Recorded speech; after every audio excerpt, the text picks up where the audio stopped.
You will fall in love with me. You will take me away from this place.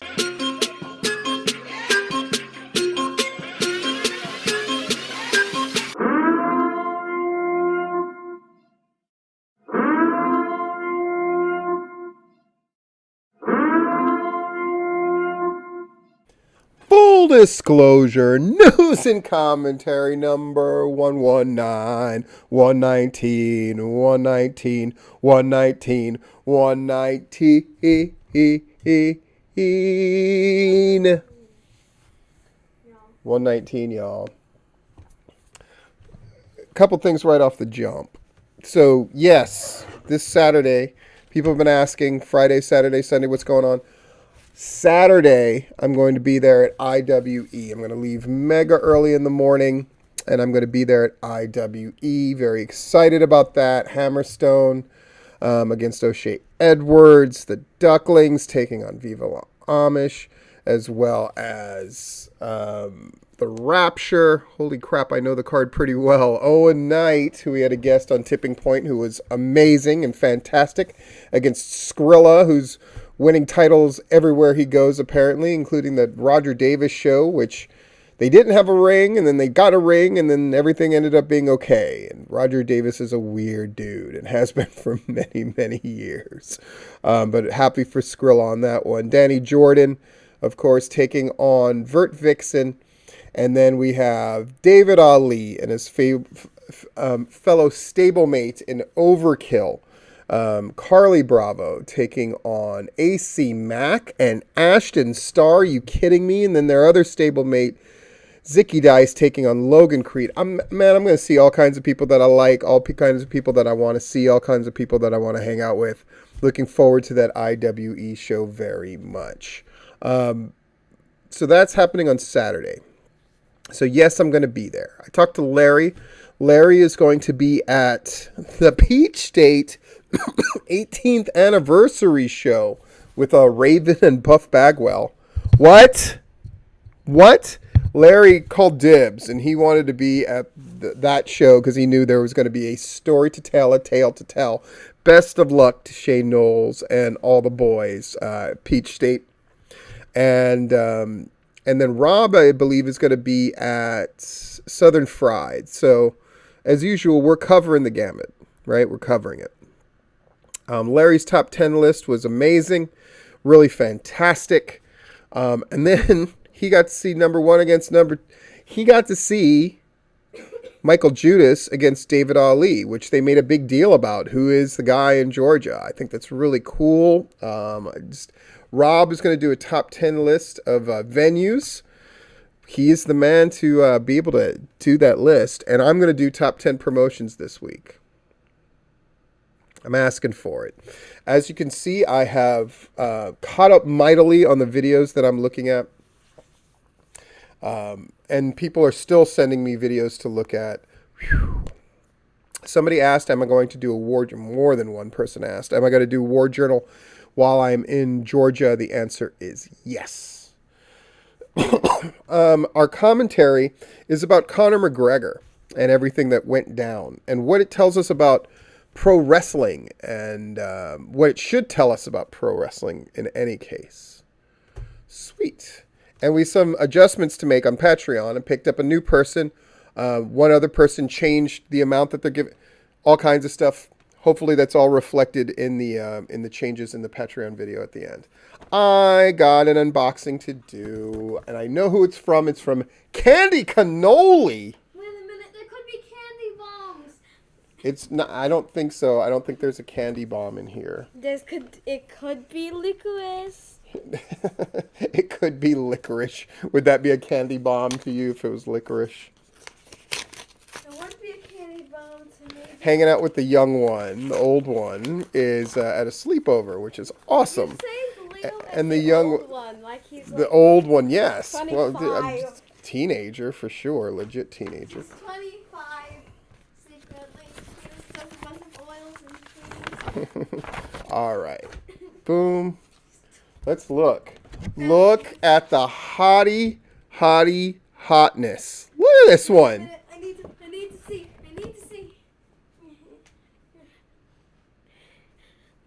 To Big Daddy Platt, Candy Cannoli, and then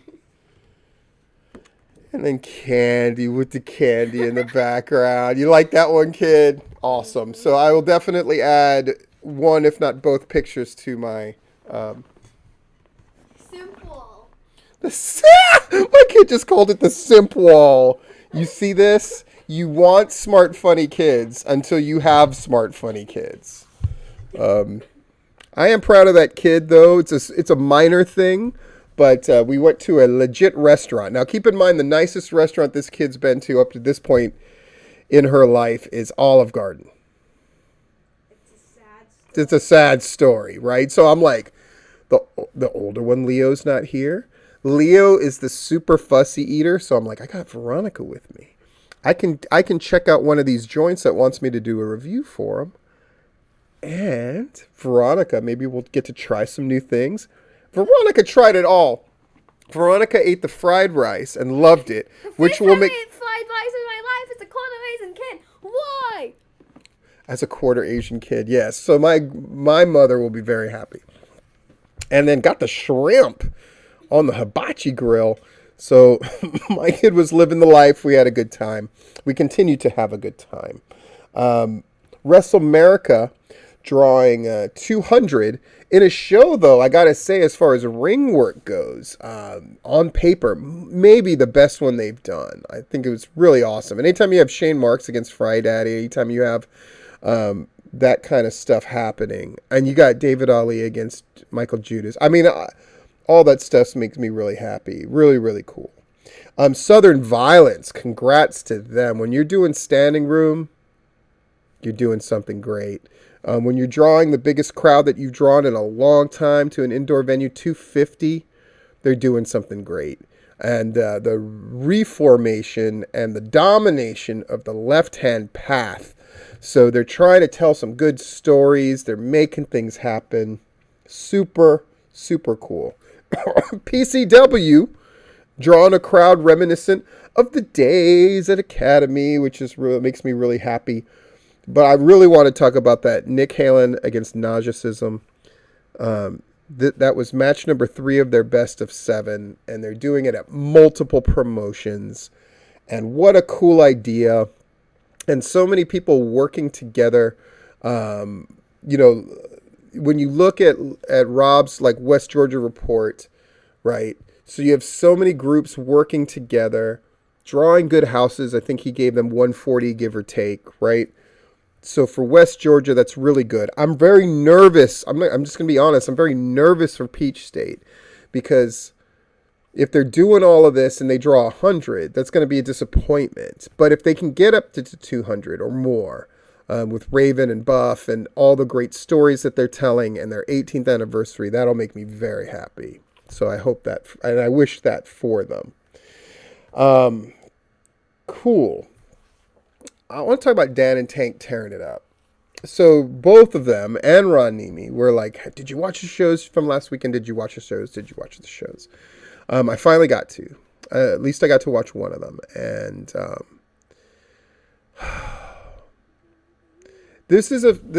I'm going to attempt to describe this feeling because there's a bunch of people who have never experienced this before. Okay? When it comes to pro wrestling. And so I'm going to do my best to describe it. And this isn't me like flexing but this is reality. There's a number of people in the wrestling business who would like to think they are, who genuinely don't give a fuck. I mean, they don't care about other people, or they purport to, and they purport to really care about wrestling, but they don't even bother watching it. They don't really care for it. They don't really want to be a part of it, except the part that aggrandizes themselves. But no matter what they think that they've accomplished or will accomplish, they will not get the same kind of joy that I get out of getting these glowing reports about Dan and how much he's gotten over and how much people like him. It feels good when friends of mine, like Ron Nemi, who knows his shit and is intimately involved with ICW, says that Dan really impressed everybody. Goes out of his way to tell me that without prompting from me. There's a pride there And this is not me taking credit for anything Dan and Tank are doing. Are you crazy? I mean, if anything, it's just reflected light of me just like having the good fortune of knowing those guys and knowing how great those guys are and getting to see them get opportunities and make the most of those opportunities. There's a lot of people in wrestling right now who love doling out the advice and love implying that others have not made it in some way, shape, or form. But at least I'm game and I can recognize game. And I just knew Dan and Tank, if given the opportunity to shine, right place, right time, but with talent to match the situation. So Ron not being able to be there for Buds on Boardwalk opened up Dan to be able to do commentary. And for those that didn't fucking know, Dan Wilson is a great commentator. And him getting to flex that, in addition to cutting those great promos for Tank leading up to the thing with John Wayne Murdoch, etc., etc., etc. So now Tank's picking up wins. Now Tank's did a pane of glass for the first time, I think, ever in his career. Tank was excited and said, did you see those shows? And as of a few hours ago, I hadn't. But then I got a hold of one and I watched it. As you can tell, I'm very busy. And I'm going to tell you on Patreon why I'm so busy. In the best of, for the best of reasons. Trust me. Yeah. So the pride I feel about Dan and Tank, just how great they're doing and how they're really making this happen. It's a feel-good story. People love Tank and people love Dan. But more importantly to me, people are getting to see how great they are. And they're representing the area so well, right? They're Tennessee guys. They're really repping. They're going to be at Rumblejack in August. And those guys just can't help but be great. Tank's 50 years old. I'm 49. So I know what 50 years old means. I can feel it. Like when I worked out today, I mean, Jeff used to think it was hilarious because when I would do like wind sprints or something like that, like Jeff's been on the phone with me where like in between sprints where I'm like throwing up and stuff. And Jeff thinks it's hilarious, of course.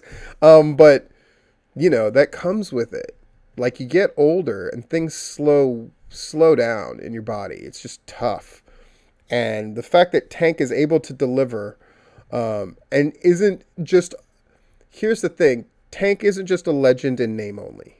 And that's the part that's the best. That he's delivering the goods, not just being a presence.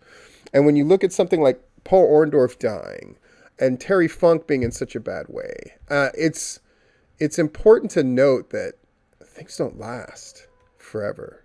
No league lasts forever. No performer. No promoter. Nobody. None of us make it out of this bitch alive. And so, fuck it. Are there things that bother me and stress me out? Sure. Are there people who are just fucking dicks? Trying to fuck me over in a million different ways for their own stupid fucking reasons, of course. But it's always important to have perspective. Thank goodness my kid's in the bathroom while I'm going this cussing rant. But yeah, just Dan and Tank, it's great. And Paul Orndorff.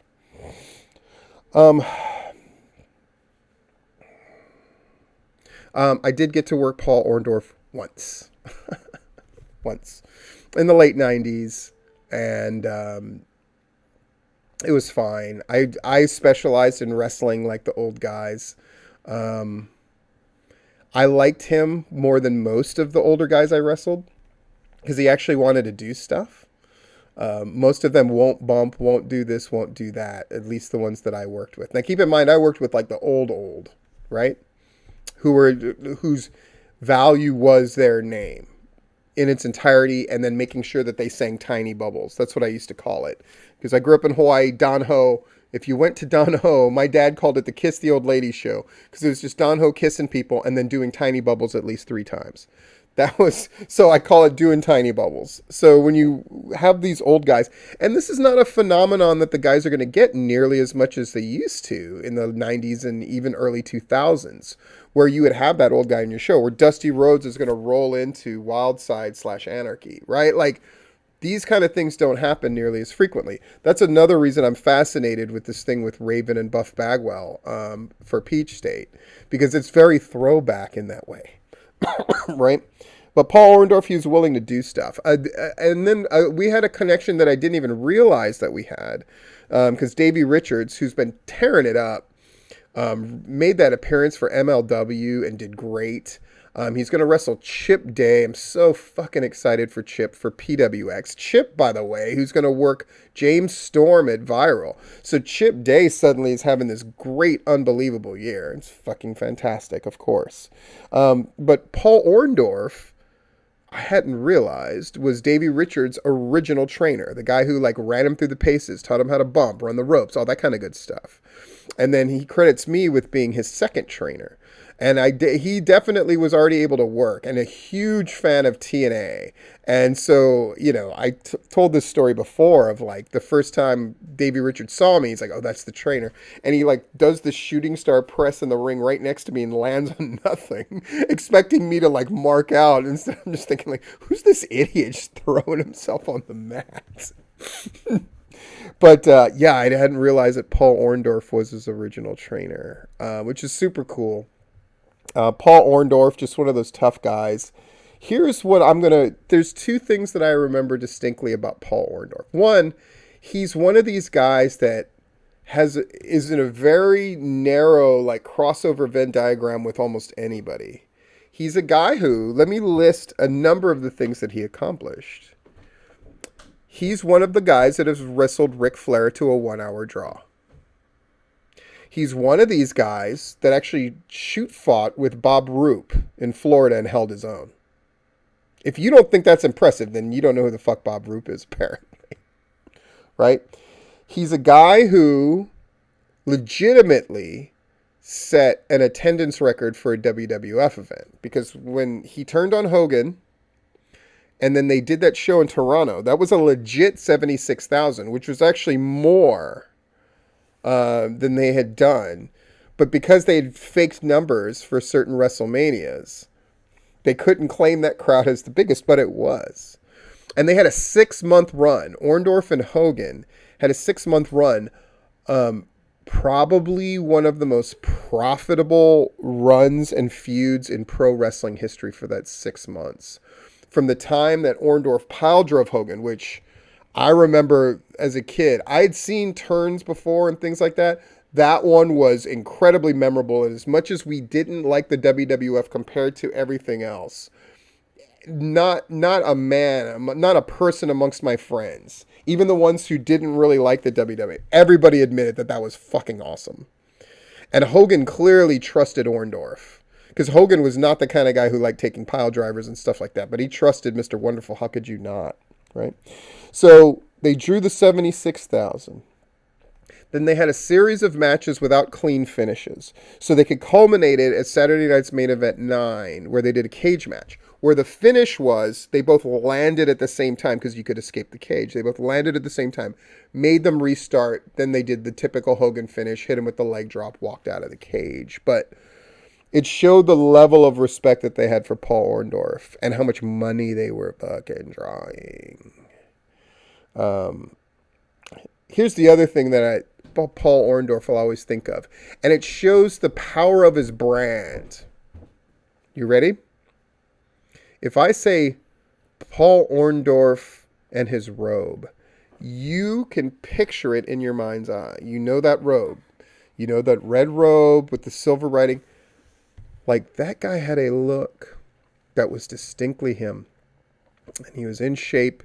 And of course, he has all the assorted badass stories. You know, whipping Vader's ass, even with his, like, withered arm in freaking flip-flops, shower shoes, kicking Vader's ass. Not a small accomplishment. He was a man's man. And I normally, you'll probably note, like, normally Steve doesn't kind of go on and on about guys, but one, there's at least a little bit of a personal connection. I'm not going to say here, I worked the long program with Paul Orndorff. I wrestled him once. There's a number of guys that I got to work once that I consider myself very fortunate that I got to work. Like guys like Steve Dr. Death Williams, who I got to work like one time. But Paul Orndorff was just the real deal. And I probably shouldn't bring this up, which means I'm going to bring it up. Here's the thing. Like, I get that video where he has dementia and all that stuff, and people, like, showing that video and stuff. It's kind of like when I see people show pictures of their parents, particularly their mothers or grandmothers, when they're in a really bad state in the hospital. People can do whatever they want. And certainly it's their relatives and that kind of thing. I would encourage people, though, to be conscious of the fact of showing people how they would want to be remembered as well. I think that's a part of respect. I think that's something that a lot of people have forgotten. For a guy like Paul Orndorff, who's like definitely a been there, done that guy, who contributed mightily to the wrestling business, but just gave so many people pleasure as a performer, right? Watching him in action. Again, think of the career that guy had. Wrestled Ric Flair to a 1-hour draw, went toe-to-toe with Bob Roop, kicked Vader's ass in one of the most famous wrestling locker room fight stories ever, was in the main event of WrestleMania 1. Had one of the best runs with mega star Hulk Hogan during the Hulkamania era. And one of the most distinct and cool-looking finishers ever. There's a lot of great pile drivers, and I'm sure people have made lists, but if anyone who doesn't put Paul Orndorff's in the top 3, just for straight-up pile driver, fuck. Paul Orndorff, man. Mr. Wonderful. Number wonderful. Fucking great shit. Great shit. Before I get to the commentary, so again, I'm going to be in Georgia. I'm going to be at IWE in Augusta. And then I'm going to be at GIPW in Warner Robins, Georgia on Sunday. So if you can see me, if you want to see me, hell, let's make it happen, baby. Let's make it happen. Commentary. Conor McGregor. So I'm going to... The easiest way for me to do this is this, with the pro wrestling lessons contained within. And they're probably not exactly what you think they are. I'm sure I'm not the only person who goes through this. It is very frustrating to watch pro wrestling people, it is often frustrating, to watch pro wrestling people, supposedly pro wrestling people, talk about almost anything else. Talk about sports in general, but particularly MMA or boxing.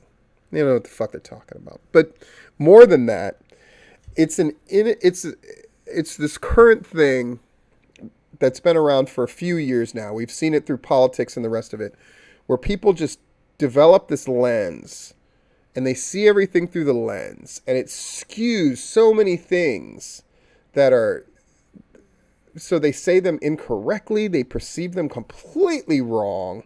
And I'm not talking about subjective things. I'm talking about objective things. It's people's ability to manipulate the truth to fit some kind of weird narrative or agenda is one of the most infuriating things about modern living and social media in general. I think most people can agree with that. Certainly all smart people can. So the Conor McGregor thing just struck me as particularly weird. So he's fighting.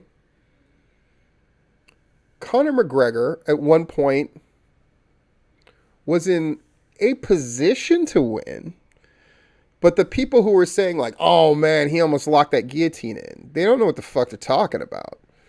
He went for that guillotine, and I think if he, in an honest moment, he would say, like, fuck, I shouldn't have gone for that shit, because it put him in a bad position. But it's a fight. Stuff happens. But this idea that Conor McGregor almost won with that guillotine, I think that anybody with any kind of training or who's followed the sport and legitimately knows what the fuck they're talking about to some degree would, I haven't heard anybody with true knowledge who went, Conor McGregor almost won that fight. It didn't happen. That doesn't take away from anything. It's just a fact. He was not winning that fight. At one point, they missed a lot of hits. And then at one point, Conor McGregor was getting drubbed. Right? Top position, pow, pow, pow, pow, pow. He was getting lit pretty bad. Do I think he would have lost in the second round? Guaranteed? Not guaranteed.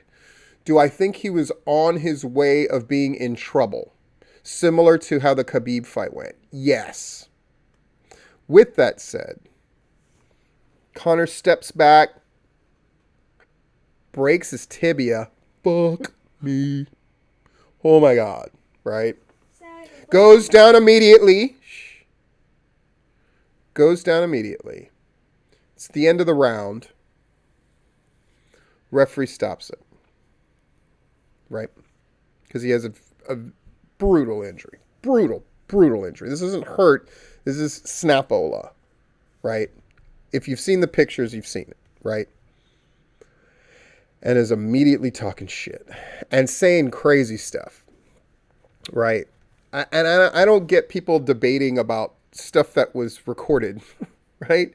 He's threatening to kill the guy in his sleep. All kinds of stuff. You know, your wife's in my DMs, all this stuff. She's flicking him off. It's bedlam. It's crazy. Shit talking while he's clearly hurt. They're getting his leg ready. They're going to stretcher him out of there. Right. Ronda Rousey, and again, this is like media stuff that just drives me nuts. Right. So what she said was, and she of all people, maybe on planet Earth, could say this and have it ring absolutely true, because she's the only one who understands the Conor level of stardom in mixed martial arts. She's the only one who could really understand it, because they were phenomenons that went beyond just being great fighters and having fan followings. They were genuine movements. People can take away whatever they want from Ronda Rousey now. There was a time where she was a genuine phenomenon. And when they had that 1-2 punch of Conor McGregor and Ronda Rousey, it was akin to having The Rock and Stone Cold in their primes at the exact same time. And UFC has never seen anything quite like it since. As evidenced by Conor McGregor is calling for a fourth fight, he's just going to get one. And if the other guy ends up winning the title, then Conor McGregor is going to get a title shot. It doesn't matter that he's lost 3 out of the last 4. It doesn't matter. Because they're stars on a completely different level, right? And you know, all the stuff that Conor McGregor's saying, like, that win doesn't really count for him because of this, like, all right. The thing Ronda Rousey complimented him on was amazing to me. And of course, most headlines got it completely wrong, and they were very clickbaity of like, Ronda Rousey approves. She wasn't saying she approved of the horrible stuff Conor McGregor was saying, like, your wife's in my DMs and I'm going to kill you in your sleep and all that shit. What she was saying was, my God, his tibia breaks. He's clearly in pain, clearly disappointed. A million things he could do, but instead he's just thinking, promote the next fight. Find ways to make the narrative important. And we're talking about it days later, right? So it obviously worked. And people have very visceral, strong reactions to Conor McGregor. People love him or people hate him. And it's stunning to me. Because he's doing what you're supposed to do in pro wrestling in theory, right? It's just him turned way up. He's trash, right? And I say this as a fan of Conor McGregor, a guy who's been down since day one with Conor McGregor. But This is what I don't get. Why do people have to have an agenda? Why can't people just call things out the way they are? Conor McGregor's trash, right? He's the kind of guy who's going to fight an old man. He's the kind of guy who's going to say the lowest common denominator shit for the sake of business. And he's the guy when pressed, when Khabib was beating that ass, all of a sudden he was begging off, right? It was just business. That all those things happened. It doesn't mean that I stopped being a fan of Conor McGregor, right? I can recognize that Conor McGregor was carried in a boxing match by Mayweather for 3 rounds at the end. Mayweather carried him. It doesn't take away from his accomplishment. It doesn't take away from the fact that for a little while he gave Floyd a little bit of a scare. It doesn't take away from the fact that he landed a clean punch on Mayweather, which almost nobody does, which is something to be proud of. We can talk about Mayweather didn't take that fight as serious, whatever. But I can say 2 things are true because they're both true. Conor McGregor did well, especially his first professional, unbelievable. Doesn't mean Mayweather didn't carry him. And as a guy who considers myself a boxing person first before MMA, I can recognize that. I can recognize when somebody's carrying somebody in a ring, right? But again, when people have agendas, they come at things in a weird way. So if you want to hate Conor McGregor, the thing that I found the most stunning was wrestling people going, well, Conor McGregor runs his fucking mouth. He deserved to get his ass kicked. Karma, karma. It's like, that's what a heel persona is. Right? So if you want him to lose, great. As far as people want to debate success or not, the tentative estimate is 1.6 to 1.7 million buys, $70 a pop, for a non-title fight. Now, it was a very good card. As somebody who follows mixed martial arts, that was a very good card. And sometimes UFC has been accused of this, and rightfully so, where they'll give you 2 or 3 good matches and some that are. This was pretty much a stacked card by modern standards for them. Nonetheless, those 1.6 to 1.7 million people bought that for Conor McGregor. More people paid $70 to see an event than watch Monday Night Raw for free.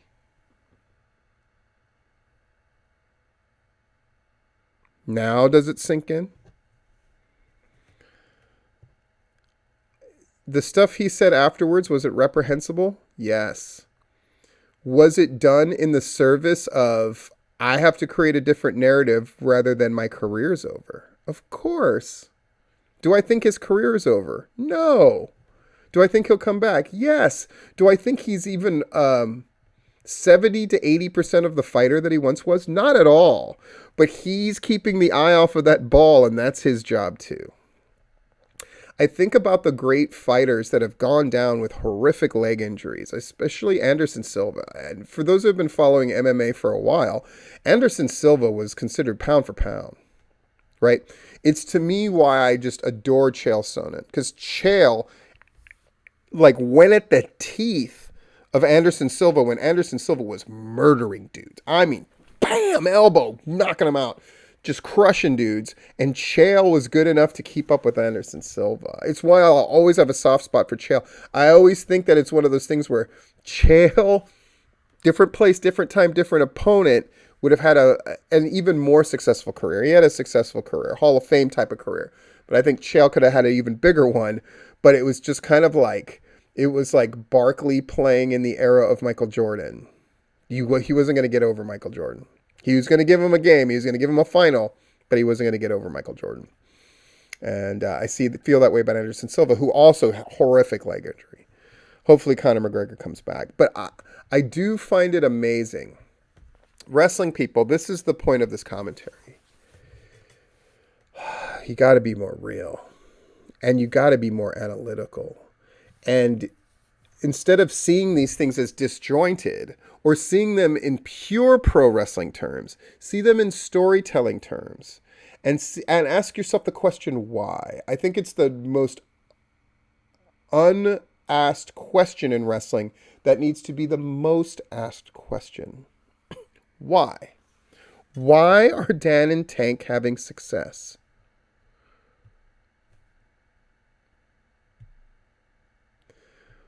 Why are certain people who have seemingly come out of nowhere to achieve success, why did they get there? And the answers are more complicated than one or two things. They're varied and they're interesting. Why?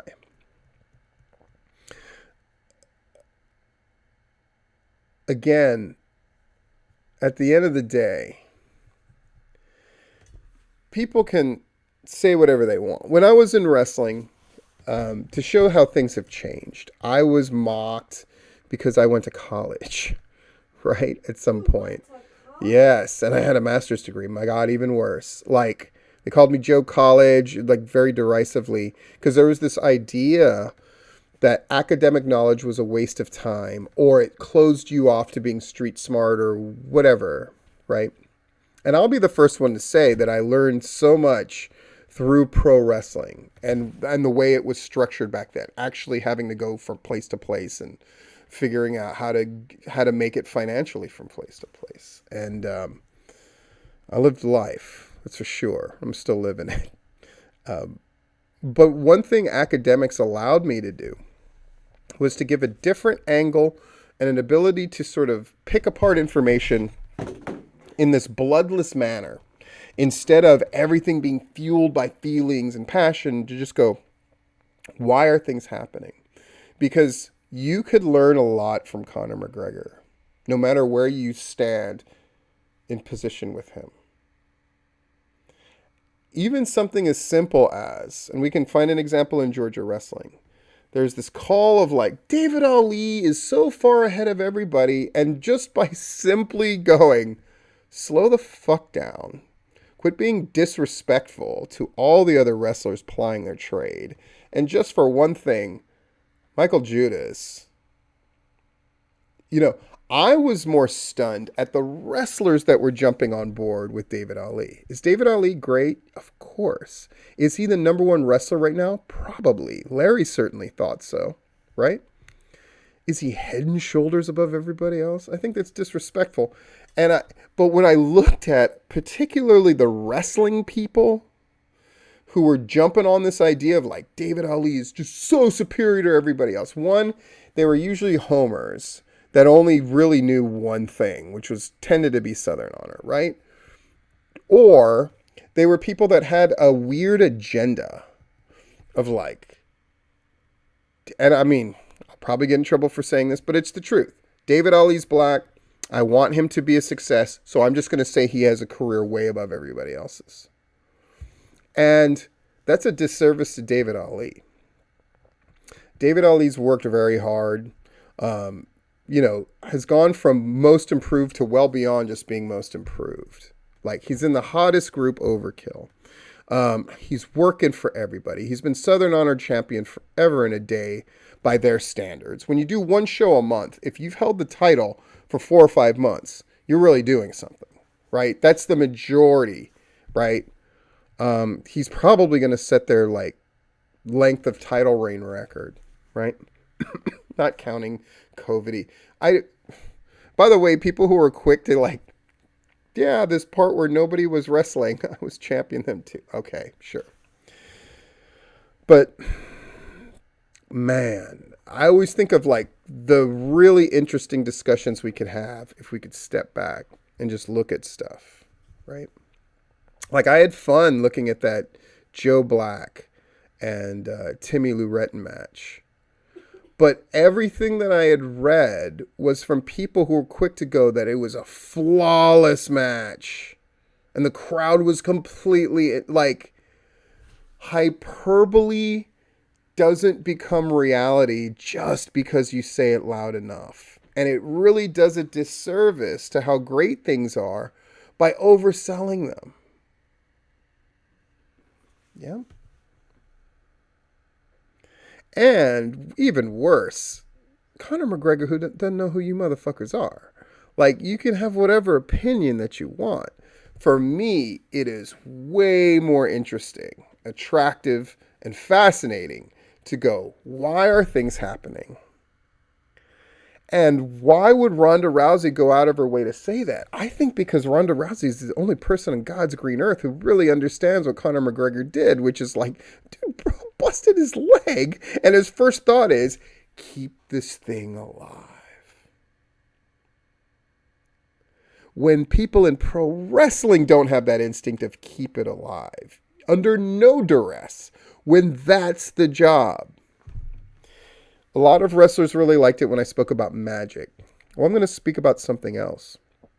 And that's keeping the spirit of pro wrestling alive.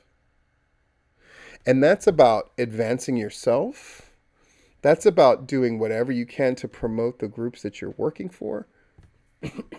So the symptom is promoters getting mad because the guys won't share the posters and wah, wah, wah, and bitch, bitch, bitch, moan, moan, moan, whine, whine, whine. We've all seen that many times. But it's kind of like the I love you. What they want, what promoters really want, is for the guys to take initiative to promote the show.